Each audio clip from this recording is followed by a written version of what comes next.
салом бинандагони азиз ва хуш омадед ба барномаи ахбори озодӣ. имрӯз 2 май аст ва нахуст таваҷҷӯҳ кунед ба сархати мавзӯе ки ба баррасӣ гирифтаем. мансабдори баландпояи қирғиз мегӯяд барои баҳси марзӣ эҳтимол табодули қитъаҳои замин миёни Тоҷикистону Қирғизистон зарур шавад. шикори муҳоҷирон аз Осиёи марказӣ дар ошхонаву ҷойҳои ҷамъиятии Русия боис шудааст ки соҳибон дари ин нуқтаҳои ғизои умумиро бобанданд. тоҷикон қаҳвахонаҳои зиёд доштанд. барояшон душвор шуд. маҷбур шуданд ки муассисаҳои худро бобанданд. рӯҳониёни тоҷик дар донишкадаи фарҳангу санъат чӣ меҷӯянд ва ё ҷалби имомхатибон барои гирифтани донишҳои замонавӣ? با جمعیت در ارتباط هستند و این در حیات در فعالیت اونها مساعدت خود را خواهد رسانید. як мансабдори Қирғизистон эҳтимоли табодули қитъаҳоро дар ҳалли баҳси сарҳадӣ бо Тоҷикистон аз эҳтимол дур надонист. Марат Имонқулов, дабири шӯрои амнияти Қирғизистон, рӯзи 30 апрел дар мусоҳиба бо хабаргузории давлатии Кабар гуфтааст, гурӯҳҳои кори ду кишвар метр ба метр пеш мераванд. душанбе дар мавриди эҳтимоли табодули қаламрав ҳанӯз ҳарфе нагуфтааст. Марат Имонқулов дар мусоҳибааш таъини марзро дар баъзе аз қитъаҳо аз ҷумла вилояти Ботканди ҳамсарҳад бо Тоҷикистон душвор номидааст, чун ба гуфтаи ӯ сарҳад дар он ҷо аз маҳалҳои аҳолинишин, кӯчаву ҳавлӣ ва ҳатто хонаҳо мегузарад. ин бахши душвори созиш аст, бояд гузашт шавад. агар зарур бошад, мубодилаи ҳудудҳоро баррасӣ кардан мумкин аст, илова кардааст Имонқулов. ҳаятҳои Тоҷикистон ва Қирғизистон дар як соли охир ба таври мунтазам ва барои кашидани хати сарҳад мулоқот мекунанд. раиси ҷумҳурии Тоҷикистон дар моҳи феврали имсол гуфт ки дуҷониб дар 4 моҳ 196 километр хати марзро муайян карданд. Тоҷикистон ва Қирғизистон зиёда аз 980 километр сарҳад доранд, вале бахше аз он солҳо боз таъину нишонагузорӣ нашудааст. меравем ба Русия. шиддат гирифтани тафтиши шаҳрвандони хориҷӣ дар Русия баъди ҳамла дар Крокуси Москав боиси он шудааст ки аксарияти зодагони Осиёи марказӣ аз рафтан ба маконҳои ҷамъиятӣ аз ҷумла ошхонаҳо худдорӣ мекунанд. чунин вазъият муҳоҷиронеро ки қаҳвахонаву тарабхона доранд ба бастани дари ин нуқтаҳои хӯрокхӯрӣ водор намуд. дар ин бора лояи Мигрант медиа гузориш таҳия кард. номи қаҳрамонҳо ба хотири амнияти онҳо тағйир дода шудааст ва гузоришро ҳамкорам Мирзонаби Холиқзод тақдим мекунад. پس از حمله در تالار کراکوس سیتی حالی واقع در کنار مسکو در روسیه تفتیش قهوه‌خانه و طربخانه هایی که مهاجران آنجا می روند افزایش یافت. بعضی از مؤسسات بنابر زود برگزار گردیدن ریدها مجبور شدند کار را بس کنند. حالا بسیار طربخانه ها و قهوه‌خانه ها بسته شدند زیرا پلیس زود آمده تفتیش میکرد. نمیدونم در دیگر شهرها چگونه است، اما در مسکو 75% قهوه‌خانه های خرد و کلان بسته شدند. سردار زاده ازبکستان بوده در مسکو قهوه‌خانه دارد. او نیز ناچار کارش را بس کرد. به گفته او پس از حمله تروریستی در ولایت مسکو فشار بالای مزاجان افزایش یافته، شماره مشتریان کم شد. تصور کنید که از 100 مشتری تنها 50 نفر می آید، اما شما برای 150 نفر خوراک آماده کردید. روز دیگر نه 50 نفر بلکه 25 نفر می آیند. همین طور شما می فهمید که مجبورید در آشخانه‌تان را بندید. مهاجران کشورهای دیگر نیز اعتراف می‌کنند که افزایش بیگانه ستیزی و ریدها پس از حمله تروریستی به تجارت طربخانه‌ها ضربه سخت رسانیده است. حالا حجت‌های همه را در کوچه و مترو تفتیش می‌کنند. مخصوصاً ازبک‌ها و تاجیکان را بازداشت می‌کنند. خودی من هم با ملت‌گرایی دچار شدم. وقتی به مغازه برای خریدن آب در آمدم، فروشنده یک زنی روس بود و به من خدمت رساندن نخواست و گفت که شما تروریست هستید. رید در همه چایخانه ها گذرانده شد. هر کسی حجت نداشت جریمه می شد. پیشتر آدمان بسیار بودند، اکنون خیلی کم می آیند. توجیکان قهوه‌خانه های زیاد داشتند. برایشان دشوار شد. مجبور شدند که مؤسسه های خود را ببندند. سردار پس از بستن قهوه‌خانه‌اش در مسکو حالا در دکان گلفروشی به حیث فروشنده کار می کند و تجارتش را پر ترک نکرده است. بعضا همراه تیم کاریش ضیافت‌های سیار را تشکیل می کنند. ماهی یک یا دو بار برای تشکیل ضیافت زنگ میزنند. برای ما این درآمد ایلاوگی است. من گروه خود را دارم که از پیشخدمت، آشپز، فراش و راننده عبارت است. طبق آمار پلیس مسکو تا 10 اپریل در پی ریدها در سمت مهاجرت بیش از 6000 قانون شکنی ثبت شده است. 840 مهاجر را از خاک روسیه بیرون می کنند. اما حقوق شناسان و کارشناسان این ساحه بارها در رسانه ها تاکید کردند که شمار اخراج شده ها به مراتب بیشتر خواهد بود. موضوع روسیه را ادامه میدیم. در پی شهروندان تاجیکستان اکنون به زادگان ازبکستان و قرقیزستان هم ورود به روسیه مشکل شده است. در این باره حامی حقوق مهاجران والنتینا چوپیک در صحبت با پایگاه خبری اگنس میدیا بیان داشته است. به طور عمومی راه ندادن مهاجران به روسیه از 24 اپریل آغاز یافت. تا 1 می حدود 4,500 نفر در فرودگاه‌های روسیه جمع شده تقریبا همین مقدار دیگر را طریق گذرگاه‌های زمینی راه ندادند. تنها 4 مهاجران درمانده شهروندان تاجیکستان، تقریبا نصفشان مهاجران ازبکستان و باقی مانده شهروندان قرقیزستان می باشند. روسیه از این پیشتر یگان دفعه به این مقدار زیاد راه مهاجران را به کشورش نبسته بود. اکثر مهاجران را در دوام 1 یا 2 روز بازپس می گردانند، اما در بعضی موردها فرستادن آنها می تواند تا 1 هفته طول کشد. از 24 اپریل به این سو ما حدود 200 مراجعت مهاجران بندمانده را دریافت کردیم. آنها شکایت نمودند که برایشان آب و خوراک دادن نمی شود، به حاجتخانه رفتن نمی مانند، تلفن‌هایشان را می گیرند و هیچ چیز را شرح نمی دهند. مرزبانان زنان حجاب پوش و مردانی را که ریش بی مویلب دارند به روسیه راه نمی دهند.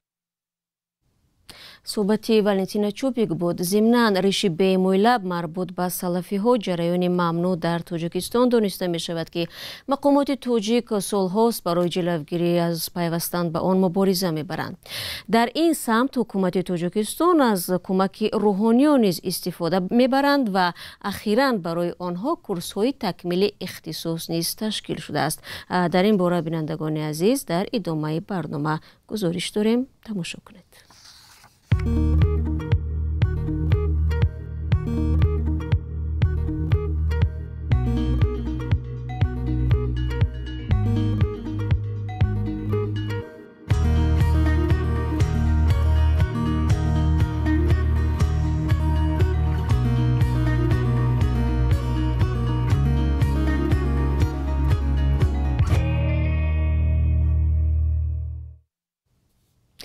این برنامه اخباری آزادی است. با وجود مخالفت با لایحه قانونی اگنت خارجی در گرجستان، پارلمان این کشور آن را تصویب کرد.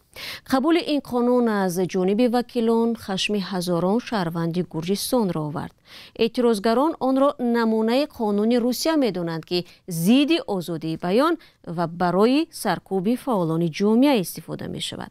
همکارم مومن احمدی گزارش خبرگزاری رویترز را در این باره پیشنهاد شما می‌کند.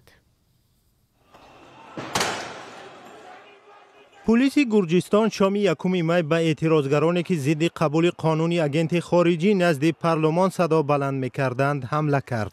این قانون سازمان‌هایی را که از خارج برای کارشان مبلغ دریافت می‌کنند مجبور می‌کند که همچون اگنت خارجی ثبت نام شوند. پلیس به اعتراضگران خشمگین با گاز اشک‌آور و نارنجک‌های دودی حمله کرده بیش از 60 نفر را بازداشت نموده است. وزارت تندرستی گرجستان گفت 11 نفر از جمله 6 افسر پلیس زخمی شده است. اعتراض که در تفلیس 1 ماه باز ادامه داشت، دیروز پس از تصویب قبول این قانون در خوانش دوم خشم ساکنان را بیشتر کرد. بیش از 15,000 نفر در اعتراض ضد قانون شرکت کردند. مخالفان قبول این قانون را تقلید بر روسیه می‌دانند که به گفته آنها باعث نقض آزادی بیان و مانع پیوستن گرجستان به اتحاد اروپا می شود. سلامه زورابیشویلی پرزیدنت گرجستان گفته است که این قانون را امضا نمی کند. در صورت امضا نشدن قانون از جانب پرزیدنت، پارلمان امکان دارد آن را تصویب و مورد عمل قرار دهد. از 150 وکیل پارلمان 83 نفر از این قانون طرفداری کردند. مخالفان در رای دهی شرکت نکردند. قرار است روز 17 می شکل نهایی قانون در پارلمان بررسی شود. گرجستان سال 2008 پس از یک جنگ کوتاه با روسیه و از دست دادن قسمی از قلمروهایش همکاری را با اتحاد اروپا بیشتر کرده بود. حالا مخالفان میگویند با قبول این قانون گرجستان خودش را بر روسیه نزدیک میکند.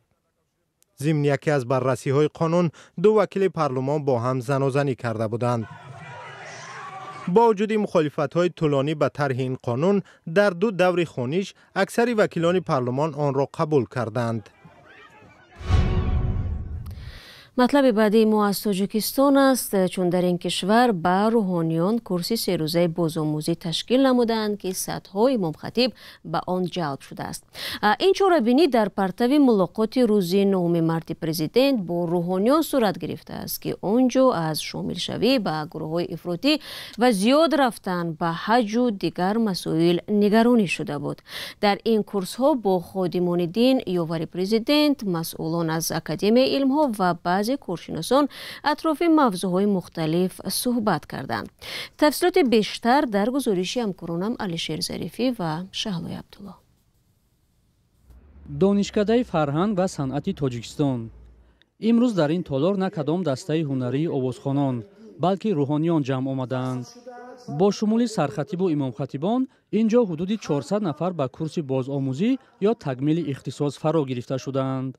هدف از برگزاری این کورس ها همین است که با در نظر داشتن که مثلا خادمان دین دانش‌های دینی دارند باید از دانش‌های زمانوی معاصر هم برخوردار باشند.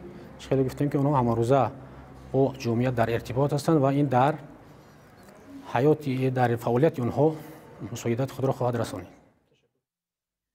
روحانیان یکی از شهر و نواحی مختلف کشور به اینجا آمدند، میگویند آنها راه‌های پیشگیری از اسرافکاری و خرافات پرستی را نیز آموختند. طبق نقشه و چاره‌بینی که کمیته دین تنظیم عنعنه و جشن و مراسم تشکیل کردند، ما خادمان دین چندین موضوع و مسائلی را امروز از خود کردیم که در آینده میتوانیم که در این مسائل‌ها، در واخوری‌ها، در نمازهای جمعه و در غیر نماز جمعه با مردم وقتی که واخوری ها میکنیم با مردم صحبت داشته باشیم. از اون مسئله هایی که بسیار مهم است و نگرانی کننده است امروز البته که شامل شوی فرزندای ما به هر حزب و حرکت های افراطی و تروریستی است. من فکر میکنم که بعضی کارشناسان تشکیل چنین کورس‌های بازآموزی را برای پیشگیری از شامل شوی جوانان یا دیگر مشکلات جای داشته چندان مؤثر نمی‌حسابند. در یک تالار 400 خادم دین جمع کردن و در پیش آنها یک لکچر خواندن. البته کاری ناقدر درست است و فکر من باید که با خادمان دین ما باید که یک به یک، یعنی که با گروه های خورد سمینار تجربه آموزی کنیم. با آموزش جلب نمودن روحانیان کشور در حالی است که در گذشته نگرانی ها از محدود ساختن حقوقهای آنها بارها صدا داده است.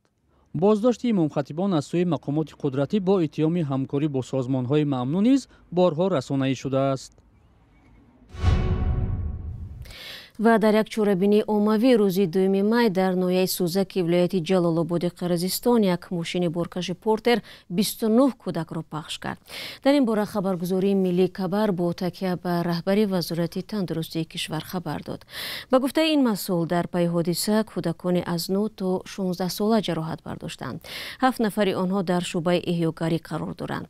کاربران شبکه‌های اجتماعی نوارها را از محل فاجعه نشر کردند. پلیس به بخش قرقیزی رادیوزادی این حادثه را تصدیق کرده گفته از فلاکت در جریان یک چاره‌بینی که کودکان در قرائت داستان منس شرکت داشتند رخ داده است. و دوستان مهربان، برنامه اخباری آزادی به پایان رسید. تشکر که ما را تماشا میکنید. خبرهای نو را در سامانه رادیو آزادی و در صفحه های ما در یوتیوب، فیسبوک و تلگرام، تیک تاک و اینستاگرام پیگیری نمایید. خود را احتیاط کنید عزیزان و تا ملاقات بعدی. خدا نگهدار هر یک.